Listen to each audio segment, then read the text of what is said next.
Please lang, kung magpaparamdam ka sa akin ng pagmamahal mo, pwede bang tingnan mo ako sa future mo? Baka kasi good time lang ako at babalik din naman ako sa madilim na parte ng buhay ko.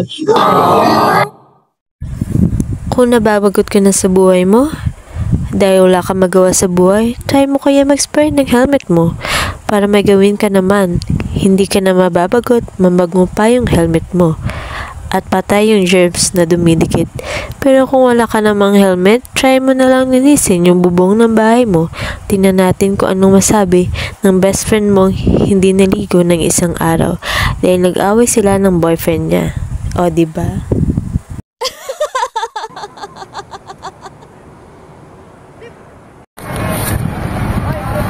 Dahil nagkatindog buhok ko, me? Normal, malang na sa tao ay kapangusay. Matingala pa ka. Nagkatindog buhok. Dede, na yan ba? Ano? Ang akong ikilang. Nagdaog sa scatter. Sa scatter? Ang inampang nga bala? Hindi na daw yun. Hindi man, not so.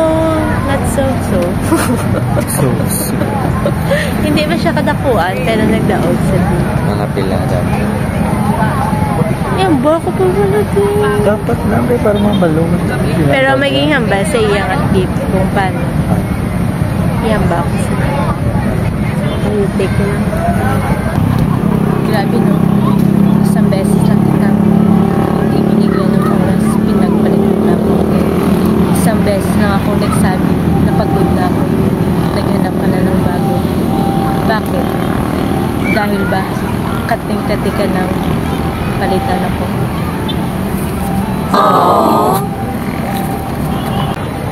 Tapos di mangayo ko na siya pala to. Hindi siya yung mga tag. Dalok sa iya. Kabalok ako ano yung hambal. Mautik naman ko.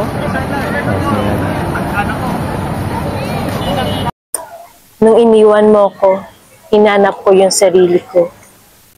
Question ko yung kakayahan ko kung saan ako nagkulang. Pero habang naglalakad ako, napagtanto ko, hindi pala ako ang may problema, kundi ikaw. Oh no! Lugas ka, Ted, kamusunod. Ako?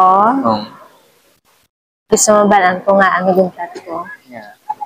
Gusto mo gid mabalaan ko? Iuhoti ko naman sa'yo. See?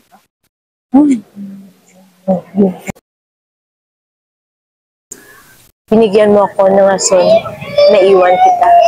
Tinulak mo ako sa mga bagay na kailanman hindi ko gustong gawin. Pero nung time na nakamove on na ako, nung time na masaya na ako, eto ko ngayon. Gusto mong bumalik.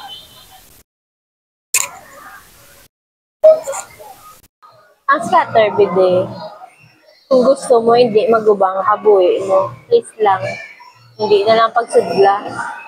Ay basi kibot ka, huwag nagalibilin sa imo. Hindi ka pa kagali, pati emotional mo, nagaka-apektuhan na. Ang focus mo, nagaka-apektuhan na. Kagana bala, ka sa imo nga duta, sa imo nga balay, kibot ka na lang, galenta ka na gali. Gusto mo na. Bahala ka sa buhay mo. Ginusto mo yan eh. Nagpasarap eh. Kaya dadamay mo ako sa hirap.